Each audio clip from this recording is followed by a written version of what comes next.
Hello दोस्तों, good morning. स्वागत है एक बार फिर से आप सभी का एमजेटी एजुकेशन में। साथियों, आज है 11 जनवरी और आज की वीडियो में हम लोग बात करेंगे 11 जनवरी 2025 के most important daily current affair के क्वेश्चंस के बारे में।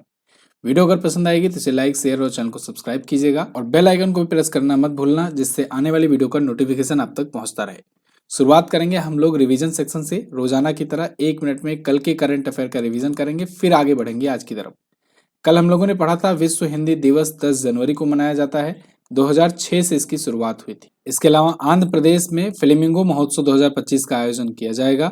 और अभी हाल ही में तमिलनाडु के मुख्यमंत्री ने सिंधु लिपि डिकोड करने वालों को $1 मिलियन की पुरस्कार राशि देने की घोषणा की थी।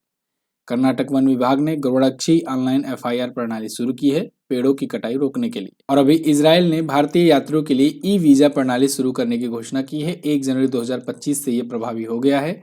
जो भी इजराइल जाना चाहते हैं भारतीय यात्री, उनके लिए ये होगा। भारत के नए राजस्व सचिव और वित्त सचिव तुहिन कांत पांडे पद अपना ग्रहण किए। नियुक्ति तो बहुत पहले हो गई थी, मैंने आपको बताया भी था। अब पद ग्रहण किए हैं। राष्ट्रीय हरित हाइड्रोजन मिशन के तहत भारत की पहली ग्रीन हाइड्रोजन हब परियोजना की आधारशिला पीएम मोदी ने रखी। इसके अलावा कल हम लोगों ने पढ़ा था कि गोवा में भी अब हरियाणा के बाद बीमा सखी योजना शुरू की गई। ये एलआईसी के द्वारा चलाई जाती है। ई श्रम पोर्टल कुल 22 भाषाओं में अब काम करेगी और अभी केंद्र सरकार ने इसको लॉन्च किया है। 22 भाषाओं में अभी ये काम करेगा। इसके अलावा प्रसिद्ध पत्रकार, कवि और फिल्म निर्माता प्रीतीश नंदी जी का निधन हो गया। प्रीतीश नंदी जी ये पद्मश्री से सम्मानित थे। 1977 में इनको पद्मश्री से सम्मानित किया गया था। ये टॉप 10 करंट अफेयर के क्वेश्चंस थे कल की वीडियो से। वन लाइनर फॉर्मेट में रिवीजन भी जरूरी होता है। आपको वन लाइनर पोस्ट के माध्यम से भी भेजा जाता है, व्हाट्सएप ग्रुप, टेलीग्राम ग्रुप वगैरह पर।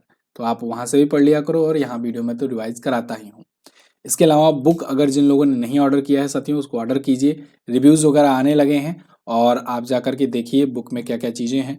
लोगों ने यहाँ पर फोटोज़ वगैरह भी अपलोड करी हुई हैं और अपने शब्दों में चीज़ें लिखी हुई हैं, तो आप जा करके करिए। देखिए, अमेजन वगैरह की या फ्लिपकार्ट वगैरह की रेटिंग की खास बात ये होती है कि इसमें वही लोग रेटिंग कर सकते हैं जो पिछले 1 साल में लगभग 2000 की शॉपिंग किए रहते हैं अमेजन से। मतलब वेरीफाइड जो होते हैं यूज़र अमेजन के, वही लोग रेटिंग कर पाते हैं। सबको रेटिंग करने का भी अवसर नहीं मिलता है। कोई फेक रिव्यू, कोई फेक रेटिंग नहीं आ पाती है। हालांकि मैं उन स्टूडेंट को भी धन्यवाद कहना चाहूँगा। बहुत सारे लोग ट्राई कर रहे हैं, जो नए नए यूज़र हैं अमेजन के, वो यहाँ से परचेज किए हैं और ट्राई कर रहे हैं देने का रिव्यू, लेकिन दे नहीं पा रहे हैं। तो उनके पास वो एरर वाला मैसेज आ रहा है, वो स्क्रीनशॉट भेज रहे हैं। तो आप लोग को ऐसे ही थैंक यू भाई, आपने प्रयास किया। मुझे भी अभी पता चला है कि ये सिस्टम होता है अमेजन में रिव्यू करने का। फिलहाल जो भी है ठीक है। तो आप लोग ऐसे रिव्यू और रेटिंग करते रहिए और जिन लोगों ने नहीं ऑर्डर किया है जा करके तुरंत ऑर्डर कीजिए। लिंक डिस्क्रिप्शन में दिया गया है। लेट ना हो, जितनी जल्दी लोगे बुक उतनी जल्दी पहुंचेगी बुक और उतनी जल्दी आपकी पढ़ाई स्टार्ट होगी। आपके टेबल पर, स्टडी टेबल पर एमजेटी एजुकेशन की ये ब्रह्मास्त्र करंट अफेयर तो होनी ही चाहिए, तभी 2025 में करंट अफेयर में आपको कॉन्फिडेंस आ पाएगा। अगला, किस डिजिटल पेमेंट ऐप ने आईसीआईसीआई लोम्बार्ड के साथ मिलकर महाकुंभ मेला बीमा लॉन्च किया? तो आईसीआईसीआई लोम्बार्ड ने अभी फोन पे के साथ मिलकर के एक महाकुंभ मेला बीमा नाम से एक नई बीमा सर्विस, एक नई इंश्योरेंस सर्विस शुरू की हुई है। ये खास करके महाकुंभ मेला में जो दर्शन करने वाले जो दर्शनार्थी रहेंगे, तीर्थयात्री रहेंगे, उनके लिए होगा। तो इसकी समय सीमा भी निर्धारित है, 13 जनवरी से 26 फरवरी तक। जब तक कुंभ मेला चलेगा तभी तक के लिए ये रहेगा भी। तो फोन पे और आईसीआईसीआई लोम्बार्ड ने ये पेश किया है और इसके बारे में पूरा डिटेल से मैं बताऊंगा, क्योंकि इसमें करोड़ों लोग पहुंचने वाले हैं। तो आपके भी हो सकता है रिश्तेदार, माता पिता या घर वाले जाएं कुंभ मेला में, तो उनके लिए मैं बता दूं ये बहुत ज़रूरी है। इसमें 2 टाइप का कवरेज है। एक, ट्रेन से अगर जाते हैं या बस यात्री जाते हैं तो उनको 59 रुपये प्रति यात्री देना होगा, और अगर फ्लाइट से जाते हैं तो 99 रुपये प्रति यात्री। इतने का बीमा कराना है बस। और उसके बाद फिर क्या होगा कि अगर मान लो कुछ, खुदा न खास्ता कुछ भी ऐसा होता है, दुर्घटना होती है भीड़ भाड़ में, क्योंकि बहुत ज़्यादा भीड़ रहती है, तो अस्पताल में अगर मान लीजिए भर्ती होते हैं तो 50,000 रुपये तक का कवरेज मिलेगा। ओपीडी इलाज के लिए 1500 तक का, और व्यक्तिगत दुर्घटना कवर होती है तो 1 लाख रुपए तक। मृत्यु और स्थायी पूर्ण विकलांगता सहित इसमें कवरेज है। यात्रा रद्दीकरण होता है तो भी 5,000 रुपये तक का यहाँ पर रिफंड मिलेगा। तो फोन पे ऐप के इंश्योरेंस सेक्शन में ये आपको ऑप्शन मिल जाएगा। तो आपके एग्जाम के प्रोस्पेक्टिव से सिर्फ यही लाइन इंपॉर्टेंट है, लेकिन जनरल अवेयरनेस के लिए तो आपको ये पूरी डिटेल इंपॉर्टेंट है। जनवरी 2025 में जारी हेनले पासपोर्ट इंडेक्स 2025 में भारत का स्थान क्या है? तो देखिए हेनले पासपोर्ट इंडेक्स जो है ये अब लगातार कई कई महीनों पर जारी करने लगा है अपना इंडेक्स रिपोर्ट। तो हमें भी अपडेट करना पड़ता है, आपको अपडेट होना पड़ता है। तो ये अभी देखो 3 महीने बाद ही एक बार फिर से रिपोर्ट निकाल दिया है। अभी आपको याद होगा 83वें पर भारत पहुंच गया था, पहले 82वें पर था, 83वें पर आ गया और अभी देखो यहाँ 85वें पर आ गया है। ये भारत जो है ना ये 80 से लेकर 85 के बीच में रहता है। जब जब आती है हेनले पासपोर्ट इंडेक्स तो 80 से 85 के बीच में हम लोग रहते हैं। तो 85वें स्थान पर हेनले पासपोर्ट इंडेक्स में भारत की रैंक पहुंच गई है। 195 देशों में वीजा फ्री एक्सेस के साथ टॉप पर सिंगापुर बना हुआ है और इस बार सिंगापुर को टॉप पर रखे हैं, सेकंड पर जापान को रखे हैं और थर्ड में डाल दिए बाकी सबको। अगर आपको याद होगा तो पिछली बार सिंगापुर को टॉप पर रखे थे, सेकंड पर कई देश आ गए थे, 6 से 7 देश और थर्ड पर भी ऐसे 6 से 7 देश थे। लेकिन इस बार थर्ड पर यहाँ 6 से 7 देश कर दिए हैं और बाकी जो है फर्स्ट सेकंड सिंगापुर और जापान को किए हुए हैं। सिंगापुर 195 देशों में वीजा फ्री एक्सेस और जापान 193 देशों में वीजा फ्री एक्सेस। भारत 57 देशों में वीजा फ्री एक्सेस के साथ 50वें स्थान पर आ गया है। ठीक है, अब ये वीजा फ्री एक्सेस क्या है, वीजा मुक्त यात्रा क्या है? इसका मतलब ये है साथियों कि इतने देशों में जाने के लिए अगर भारतीय पासपोर्ट है आपके पास तो इन 57 देशों में जाने के लिए आपको वीजा नहीं बनवाना पड़ेगा। वीजा क्या होता है, पासपोर्ट क्या होता है, जल्दी जल्दी समझते हैं। पासपोर्ट एक ऐसा डॉक्यूमेंट है आपका जो आपकी सरकार बना करके आपको देती है अगर आप पासपोर्ट करते हो, मतलब कि अपना बंदरगाह अपना पोर्ट पार करते हो, है ना। पुराने जमाने में जहाज तो होती नहीं थी, तो एक देश से दूसरे देश में जाने के लिए बंदरगाह के माध्यम से ही जाना पड़ता था। तो पोर्ट को पास करने के लिए, पोर्ट को पार करने के लिए एक पास बनवाना पड़ता था, उसी को पासपोर्ट करते थे। मतलब अगर आपको एक देश से दूसरे देश में जाना है तभी आपको पासपोर्ट की जरूरत पड़ेगी। अपने देश में घूमने के लिए आपको पासपोर्ट नहीं जरूरत पड़ेगी। तो जब आपकी सरकार आपको डॉक्यूमेंट बना करके देती है तो उसे पासपोर्ट करते हैं। लेकिन अगर आपको जिस देश में जाना है उस देश ने नियम ऐसे लगा रखे हैं कि हम आपके देश के लोगों को ऐसे ही नहीं आने देंगे, आपके देश के नागरिक अगर आना चाहेंगे तो हमसे अनुमति लेनी पड़ेगी। तो ऐसा अमूमन सभी देश किए रहते हैं, कुछ देश वीजा फ्री किए रहते हैं। तो फिर आपको क्या करना होता है, उनकी एम्बेसी से जाकर के अप्लाई करवाना रहता है कि भाई हमें आपके देश में आना है तो मुझे आप अप्रूवल दे दो। तो वो डॉक्यूमेंट जो उस आपके डेस्टिनेशन वाले कंट्री द्वारा जारी किया जाता है आपको रिसीव करने के लिए, वो होता है वीजा, है ना। तो पासपोर्ट आपका देश देता है और वीजा आपको जिस देश में जाना होता है उस देश का होता है। तो ऐसे ही 57 देश ऐसे हैं जिन्होंने भारतीयों के लिए वीजा फ्री कर रखा है, बाकी देश में जाने के लिए आपको वीजा बनवाना पड़ेगा। ठीक है, चलिए तो यही बात है। आपको अभी जो कल इजराइल वाली बात मैंने बताया था कि ई वीज़ा सिस्टम शुरू किया था। इसके अलावा मैंने आपको रूस के बारे में बताया था कि 1 जनवरी से उन्होंने भारतीयों के लिए वीज़ा फ्री एक्सेस कर दिया है। तो ऐसे बहुत सारे देश हैं जो वीज़ा फ्री करते हैं, ऐसे बहुत सारे देश हैं जो वीज़ा लगाते हैं, है ना। इंडेक्स और रैंकिंग की बात करें तो साइबर अटैक्स के मामले में एक थ्रेट लैंडस्केप रिपोर्ट आई, इसमें भारत दूसरे स्थान पर रहा अमेरिका के बाद। सतत व्यापार सूचकांक में भारत 23वें पर रहा। जलवायु परिवर्तन प्रदर्शन में सीसीपीआई में 10वें स्थान पर है और एआई तैयारी सूचकांक में 72वें पर है। विश्व न्याय परियोजना के कानून शासन में 79वें पर, प्रथम वैश्विक प्रकृति संरक्षण सूचकांक में 176वें पर है और ग्लोबल इकोनॉमिक फ्रीडम इंडेक्स में 84वें पर है। ग्लोबल हंगर इंडेक्स में 105वें पर और सॉफ्ट पावर इंडेक्स में 29वें पर है। अगला, हाल ही में किस कंपनी के द्वारा ग्लेन रॉकेट लॉन्च किया गया? ग्लेन रॉकेट, अब आने वाले दिन में इसका नाम बहुत सुनने को मिलेगा आपको। इसको ब्लू ओरिजिन कंपनी ने लॉन्च किया है। ये अमेजन के फाउंडर का नाम आप जानते हो ना, अमेजन के फाउंडर कौन है? Jeff Bezos. तो जेफ बेजोस की एक नई कंपनी है ब्लू ओरिजिन, ये स्पेस से रिलेटेड कंपनी है और इस कंपनी ने अपना एक नया रॉकेट लॉन्च किया है ग्लेन। अभी नहीं लॉन्च किया है, एक्चुअली में कल लॉन्च होगा, 12 तारीख को लॉन्च होगा ये। लेकिन वहाँ पर एक दिन लेट भी चलता है तो समझ लो अपने इंडिया के अनुसार तो आज ही लॉन्च हो जाएगा। ये ग्लेन करेगा क्या?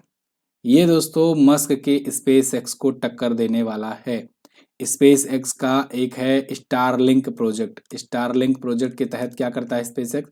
दुनिया भर के लोगों को ये अंतरिक्ष से इंटरनेट सुविधा, ब्रॉडबैंड सेवा प्रोवाइड करता है, स्पेस इंटरनेट प्रोवाइड करता है। ऐसे ही सर्विस प्रोवाइड करेगा ग्लेन, है ना। तो ये अमेजन, क्योंकि जब बेजोस को भाई पता है कि फ्यूचर में अब अगला कंपटीशन स्पेस में ही होने वाला है, तो इन्होंने भी लॉन्च कर दिया है जैकलीन नाम का। अच्छा, ये जो होगा ये भी रीयूजेबल रॉकेट होगा, जैसे स्पेस एक्स का फाल्कन 9 है ना, फाल्कन 9 रॉकेट जो है ये रीयूजेबल रॉकेट है, ऐसे ही इनका ग्लेन रॉकेट भी, ये भी रीयूजेबल है। और जैकलीन नाम के समुद्री पोत पर ये वापस आएगा वहाँ पर छोड़ करके। तो ये भी लॉन्चिंग शुरू किया जा रहा है, हालांकि अभी बहुत इनिशियल स्टेज में है ये। स्पेस एक्स वगैरह तो अब तो वो राजा बन चुके हैं, लेकिन ये भी, इसके पास पैसा बहुत है तो आगे ये भी जाएगा। अगला, तो ये बात याद रखना, ये लास्ट लाइन जो मैंने लिखी है, स्पेस के जरिए ब्रॉडबैंड सेवाएं देना, ये पूछा जाएगा आपसे कि ग्लेन रॉकेट का उद्देश्य क्या होगा। किस देश ने 2 साल बाद जनवरी 2025 में जोसेफ ऑन को नया राष्ट्रपति चुना? तो जोसेफ ऑन जो है ये लेबनान के बन गए हैं नए राष्ट्रपति। लेबनान में देखा आपने पिछले दिनों में काफी लंबे समय तक संघर्ष जारी रहा। हिजबुल्लाह को वहां पर इजराइल ने खत्म किया, हालांकि पूरी तरीके से अभी खत्म नहीं हो पाया है, लेकिन हिजबुल्लाह का जो चीफ कमांडर था नसरल्लाह तक मारा जा चुका है। फिलहाल लेबनानीज पार्लियामेंट ने अभी 2 सालों के गैप के बाद किसी राष्ट्रपति को यहाँ पर नियुक्त किया हुआ है। 2 साल तक वहां राष्ट्रपति ही नहीं थे, सत्ता की शून्यता थी, और अब राष्ट्रपति जोसेफ ऑन बनाए गए हैं। 128 सीटों वाली संसद में इन्हें 99 वोट मिले हैं, और हिजबुल्लाह और इसराइल के बीच तनाव चल रहा था, अब युद्ध विराम समझौता हुआ है, और उसके बाद ये चुनाव हुआ, फिर यहाँ पर नई सरकार बनी।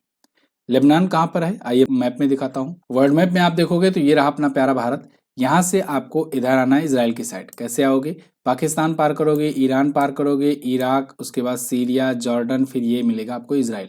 इजराइल के ऊपर ये है लेबनान। और मैंने कल भी आपको थोड़ा सा बताया था कि लेबनान में यहाँ हिजबुल्लाह नाम का आतंकी संगठन रहता है, और इधर गाजा पट्टी में हमास नाम का आतंकी संगठन रहता है। तो ये दोनों फ्रंट से लड़ रहा था इजराइल, है ना, और उसके बाद इधर बीच बीच में ईरान जो है ये अटैक कर दे रहा था इधर। तो यहाँ लेबनान की बात हो रही है। लेबनान के राष्ट्रपति अभी चुने गए हैं जोसेफ ऑन। बेरूत इसकी राजधानी होती है, और लेबनानीज पौंड इसकी करेंसी होती है, ये पूछा जा सकता है। यहाँ पर कुछ और प्रधानमंत्री और राष्ट्रपति नियुक्त किए गए हैं अन्य देशों के, यहाँ से क्वेश्चन बन सकता है आपके लिए, तो ये सब रिवीजन के लिए आपको एक साथ दे दिया गया है। जैसे अभी मोल्दोवा के राष्ट्रपति बने थे मैया संदू, सीरिया के कार्यवाहक प्रधानमंत्री मोहम्मद अल बशीर बने, घाना के राष्ट्रपति बने जॉन महामा, उरुग्वे के बने यमांडू ओडिसी, और माली के नए प्रधानमंत्री अब्दुल्लाह मैगा बने, मॉरिशस के प्रधानमंत्री बने नवीन रामगुलाम, और वियतनाम के नए राष्ट्रपति बने लुओंग कुओंग। इंडोनेशिया के नए राष्ट्रपति बने प्रबोवो सुबियांतो। ठीक है, तो ये सब नाम याद रखना। अच्छा, प्रबोवो सुबियांतो का नाम इसलिए याद रखिए क्योंकि ये अभी नए तो नियुक्त किए ही गए हैं। 26 जनवरी को भाई इनवाइट भी कर दिया गया है इनको। 26 जनवरी 2025 को ये होंगे चीफ गेस्ट अपने आने वाले हैं, इसलिए ये क्वेश्चन और इम्पोर्टेंट हो जाता है। हाल ही में किसको प्रवासी भारतीय सम्मान 2025 प्रदान किया गया? तो प्रवासी भारतीय सम्मान 2025 से सम्मानित किया गया है डॉक्टर सैयद अनवर खुर्शीद को। डॉक्टर सैयद अनवर खुर्शीद जो हैं दोस्तों, ये भारतीय मूल के सऊदी अरब के नागरिक हैं। तो ये प्रवासी हुए, और प्रवासी दिवस सम्मेलन में प्रवासियों को सम्मानित किया जाता है। ऐसे टोटल 27 लोगों को सम्मानित किया गया है जो भारतीय हैं और कहीं और पर प्रवास कर कर रह रहे हैं, भारत का नाम ऊंचा कर रहे हैं। तो ऐसे 27 लोगों को सम्मानित किया राष्ट्रपति द्रौपदी मुर्मू जी ने। तो उन्हीं में से एक थे डॉक्टर सैयद अनवर खुर्शीद। ये सऊदी भारतीय हेल्थ केयर फोरम के उपाध्यक्ष हैं। ये 45 वर्षों से अधिक समय से सेवा कर रहे हैं। स्वास्थ्य सेवा, शिक्षा, सामुदायिक कल्याण में इन्होंने योगदान दिया है। कोविड के दौरान हज चिकित्सा कार्यक्रम के माध्यम से भी इन्होंने काफी हेल्प करी है। तो टोटल आपको ये अगर पूछा जाएगा कितने लोग को सम्मानित किया गया, तो 27। ठीक है, भारत का प्रवासियों के लिए सर्वोच्च सम्मान होता है प्रवासी भारतीय सम्मान। अच्छा, प्रवासी भारतीय सम्मेलन का जिक्र मैंने किया जिसमें ये राष्ट्रपति जी ने दिया अवार्ड। तो प्रवासी भारतीय सम्मेलन हुआ कहाँ या हो कहाँ रहा है? तो दोस्तों ये हुआ कहाँ पर? 8 से 10 जनवरी के बीच में हुआ भुवनेश्वर में। भुवनेश्वर में कहाँ पर? भुवनेश्वर में हुआ, उड़ीसा में। ये बात ध्यान रखना, इंपॉर्टेंट है। और हाँ, चाहे फ्लिपकार्ट हो चाहे अमेजन हो, रेटिंग्स वगैरह आनी शुरू हो चुकी है। और जैसा कि मैंने आपको बताया कि रेटिंग रिव्यू ऐसा सब लोग नहीं कर सकते हैं, कुछ जो वेरीफाइड परचेजेस होते हैं, जो कस्टमर होते हैं उनके, वही कर पाते हैं। तो अमेजन और फ्लिपकार्ट के जो वेरीफाइड परचेज करने वाले हैं वही रेटिंग कर रहे हैं। तो फिलहाल आपको जो है जा करके देखना है इन्होंने क्या क्या चीज़ें लिखी हुई हैं। ये इमेजेस वगैरह भी इन्होंने सबने डाली हुई हैं, बहुत सारे रिव्यूज़ आने शुरू हो गए हैं। तो आप लोग जाइए देखिए और इसको ऑर्डर जरूर कीजिए। जैसा कि मैंने आपको बताया कि आपके टेबल पर 2025 में ब्रह्मास्त्र करंट अफेयर जरूर होनी चाहिए, है ना। और आपके पास जब बुक पहुंचेगी तो आप कंटेंट का दम, कंटेंट की ताकत देख पाओगे कि कितना जबरदस्त कंटेंट इस बार कंपाइल करके आपको दिया गया है बुक के माध्यम से। साथ ही साथ टारगेट बना करके पढ़ना मत भूलना। जिनको भी करंट अफेयर में तकलीफ होती है, दिक्कत होती है, वो टारगेट बनाइए। पेज संख्या, पेज नंबर इस प्रकार से दिए गए हैं, क्वेश्चन नंबर वगैरह इस प्रकार से दिए गए हैं कि आप अपना टारगेट सेट कीजिए कितने क्वेश्चन किसमें हैं और पढ़ाई जारी रखिए। एक एक चैप्टर रोजाना खत्म कीजिए। 2024 का रटा हो जाना चाहिए। अगला, किस राज्य सरकार ने एआई एग्री नेटवर्क के लिए गूगल क्लाउड के साथ हाथ मिलाया? तो अभी उत्तर प्रदेश सरकार ने एआई यानी आर्टिफिशियल इंटेलिजेंस एग्री नेटवर्क के लिए गूगल क्लाउड के साथ हाथ मिलाया है, समझौता किया है। Google cloud partner with UP government for open network for agriculture. ये एग्रीकल्चर के लिए होगा, किसानों के लिए होगा। किसानों को परामर्श सेवाएं, लोन, आधुनिक उपकरण और बाजार से जुड़ाव तक पहुंच प्रदान करने के लिए डिजिटल सार्वजनिक एक अवसंरचना होगी। तो उत्तर प्रदेश के मुख्य सचिव मनोज कुमार सिंह जी हैं, इनके बीच में और गूगल क्लाउड इंडिया के उपाध्यक्ष अनिल भंसाली के बीच में ये समझौता हुआ है। ठीक है जी। अगला, उत्तर प्रदेश आया है। उत्तर प्रदेश के बारे में आप देखो, यहाँ पर है यूपी, और उत्तर प्रदेश जो है ये 8 राज्यों और एक केंद्र शासित प्रदेश से अपना बॉर्डर लगाता है। बहुत दिन हो गया है, चलिए बताते हैं इसको डिटेल से आज। उत्तर प्रदेश अपना बॉर्डर दोस्तों सबसे ज्यादा राज्यों और केंद्र शासित प्रदेश से अपना बॉर्डर लगाता है। जैसे आप देखो यहाँ उत्तराखंड से, हिमाचल प्रदेश से, हरियाणा से, राजस्थान से, मध्य प्रदेश से, छत्तीसगढ़ से और उसके बाद फिर झारखंड से और बिहार से अपना बॉर्डर लगाता है। इधर केंद्र शासित प्रदेश से दिल्ली, इससे भी बॉर्डर लगाता है, और नेपाल से इधर बॉर्डर लगाता है उत्तर प्रदेश। राजधानी इसकी लखनऊ है। योगी आदित्यनाथ जी सीएम है बीजेपी पार्टी से। आनंदीबेन पटेल जी यहाँ की गवर्नर हैं। रामगढ़ ताल, सुराहा ताल, गोविंद बल्लभ पंत सागर, मोती झील ये प्रमुख झीलें हैं। दुधवा नेशनल पार्क इकलौता नेशनल पार्क है, सिर्फ एक ही नेशनल पार्क है उत्तर प्रदेश में, ये लखीमपुर खीरी में है। नवाबगंज पक्षी अभ्यारण्य, पीलीभीत टाइगर रिजर्व, चंद्रप्रभा गेंद सेंचुरी ये प्रमुख नेशनल पार्क है। चरकुला, नौटंकी, रासलीला, रामलीला, धोबिया, थाली, पौता छोरा ये प्रमुख लोक नृत्य हैं। 75 जिले, विधानसभा में 403 सीटें, विधान परिषद में 100 सीटें, लोकसभा में 80 और राज्यसभा में 31 सीट यहाँ से जाती हैं। ठीक है ना, तो सबसे ज्यादा है हर मामलों में। आगे, हाल ही में कहां पर 300 एकड़ में फैली जंगल की आग के कारण आपातकाल की घोषणा की गई? तो साथियों, अभी अमेरिका के लॉस एंजल्स में 3000 एकड़ में जंगल की आग फैली है। 3000 एकड़, 300 एकड़ नहीं, 3000 एकड़। ठीक है ना, ये देखिए, और वेबसाइट पर कहीं कहीं तो 5000 एकड़ की ये आग बताई जा रही है। लगातार फैलती चली जा रही है आग। और ये आग ऐसी है कि बहुत सारे हॉलीवुड के सेलिब्रिटी जो हैं अपना घर छोड़ छोड़ करके भाग रहे हैं, उनके घर वगैरह जल गए हैं। तो हॉलीवुड जो पड़ता है, हॉलीवुड जो क्षेत्र पड़ता है, वो भी इसमें आ गया है चपेटे में। 3000 एकड़ से ज्यादा, या कहीं अब अपडेटेड बात करें वेबसाइट की तो 5000 एकड़ से ज्यादा क्षेत्र में ये आग फैल गई है। और इस वजह से लॉस एंजल्स में इमरजेंसी की घोषणा कर दी गई। ये लॉस एंजल्स अमेरिका में है, यूनाइटेड स्टेट्स ऑफ अमेरिका में, है ना। यूएसए जो है ये 50 स्टेट का एक संगठन है, एक समझ लो कि यूनाइटेड देश है, फेडरेशन है ना। अपने लोग तो यूनियन इस्तेमाल करते हैं, ये लोग फेडरेशन इस्तेमाल करते हैं। तो फिलहाल ये 50 स्टेट का यूएसए है। अब आप ट्रम्प कह रहे हैं 51वां स्टेट कनाडा को बनाने को, और काफी बार रिपीट कर चुके हैं, देखते हैं वो आगे होगा कि नहीं। इस क्वेश्चन पर आते हैं। नासा की जेट प्रपोल्सन लैब सहित प्रमुख स्थलों को भी नुकसान पहुंचा। यहाँ पर 1 लाख लोगों को यहाँ से इवैक्यूएट कराया जा चुका है, और बहुत सारे प्रयास किए जा रहे हैं, लेकिन ये आग फैलती चली जा रही है लगातार। अगला, third eye Asian film festival के 21वें संस्करण का आयोजन कहाँ किया जाएगा? तो third eye Asian film festival के 21वें संस्करण का आयोजन मुंबई में शुरू हो गया है। मुंबई में आयोजित किया जा रहा है। यहाँ पर देखिए 21st third eye Asian film festival to be held from January 10 in Mumbai. आज कल से ये शुरू हो गया है मुंबई में। ठीक है ना, 10 से 16 जनवरी तक चलेगा। और इसमें चीनी ड्रामा फिल्म है द ब्लैक डॉग, इसकी पहली ओपनिंग फिल्म रहेगी ये। टोटल 61 फिल्म इसमें दिखाई जाएंगी। चीन, Malaysia, Bangladesh, Kazakhstan, Tunisia, Bhutan सहित मतलब एशिया की बहुत सारी फिल्में इसमें दिखाई जाएंगी। और इसमें मशहूर गीतकार और पटकथा लेखक जावेद अख्तर को एशियन सिनेमा कल्चर अवार्ड भी मिलेगा। तो ये लाइन इंपॉर्टेंट हो जाती है, याद रखना। इसके अलावा रफ़ीक बगदादी, ये पत्रकार हैं, इनको सत्यजीत रे मेमोरियल अवार्ड मिलेगा। तो ये तीनों लाइन आपको इंपॉर्टेंट याद रखनी है। अगला, हाल ही में किस राज्य में लोक प्रशासन संस्थान का नाम बदलकर मनमोहन सिंह जी के नाम पर रखा गया?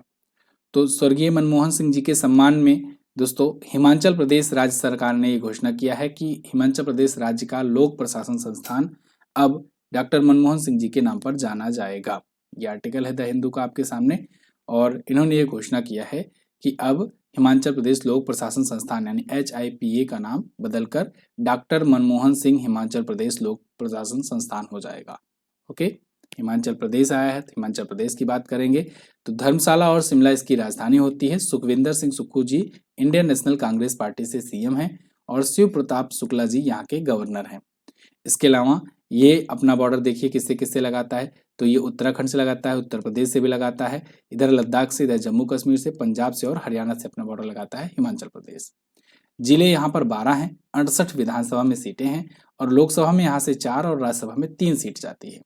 खजियर झील है, परासर झील है, रेणुका झील पूछी जाती है, चंद्रताल, सूरजताल यहाँ पर है। इसके अलावा ग्रेट हिमालयन नेशनल पार्क और पिन वैली नेशनल पार्क ये दोनों ही पूछा जाता है। तो ग्रेट हिमालयन तो याद ही रहता है, हिमाचल प्रदेश से हिमालयन। पिन वैली याद रखना है, ठीक है ना, पिन वैली। कलिछो दर्रा, कुगती दर्रा ये यहाँ के दर्रे हैं। इसके अलावा नाटी, कठरी, गुगटी ये यहाँ के प्रमुख लोक नृत्य हैं। अगला, निम्न में से किस पुरस्कार से सम्मानित गायक P जयचंद्रन का निधन हो गया? तो P जयचंद्रन जी फेमस गायक थे, सिंगर थे। इन्हें राष्ट्रीय फिल्म पुरस्कार यानी नेशनल फिल्म अवार्ड और केरल राज्य फिल्म पुरस्कार और JC डेनियल पुरस्कार मिल चुका है, जो केरल के सिनेमा के क्षेत्र का सबसे बड़ा होता है। तो ये सभी सम्मान से सम्मानित थे। इनका अभी निधन हो गया है 80 वर्ष की उम्र में। प्लेबैक सिंगर थे, 6 दशकों से अधिक के समय तक इनका करियर रहा। तमिल, तेलुगु, हिंदी, मलयालम, कन्नड़ कई भाषाओं में 16,000 से ज़्यादा गाने गा चुके थे और मलयालम फिल्म उद्योग में सबसे प्रसिद्ध आवाज़ों में से एक थे ये। तो फिलहाल केरल राज्य फिल्म पुरस्कार 5 बार, नेशनल फिल्म अवार्ड 1 बार और तमिलनाडु सरकार का कलैमामणि पुरस्कार 2 बार। इसके अलावा JC डेनियल पुरस्कार जो कि केरल सिनेमा का सबसे बड़ा पुरस्कार होता है, ये भी जीत चुके थे। तो इनको भाव गायकन के नाम से जाना जाता था और अभी अब निधन हो गया है। क्लियर? ये साथियों टॉप 10 करंट अफेयर के क्वेश्चंस थे। कल हम लोगों ने रिवीजन किया था प्रमुख निधन का, तो आज हम लोग रिवीजन नहीं करेंगे। जो लोग नए आए हैं वो लोग यहाँ पर स्क्रीनशॉट लेकर के पढ़ सकते हैं। तो ये थी आज की वीडियो। आई होप आपको वीडियो पसंद आई होगी। लास्ट डे के क्वेश्चंस की बात करते हैं। कल हमने पूछा था आपसे भारतीय अंतरिक्ष अनुसंधान संगठन के पहले अध्यक्ष कौन थे? तो डॉक्टर विक्रम साराभाई जी थे। कैशलेस उपचार योजना के तहत सड़क दुर्घटना पीड़ितों को अधिकतम कितने लाख रुपए की चिकित्सा सहायता दी जाएगी? तो 1.5 लाख रुपए तक। आज आपको बताना है वित्त मंत्रालय के निवेश और सार्वजनिक संपत्ति प्रबंधन विभाग दीपम, इसके सचिव कौन नियुक्त किए गए? इसके अलावा बीमा सखी योजना शुरू करने वाला पहला राज्य कौन था, ये बताइए।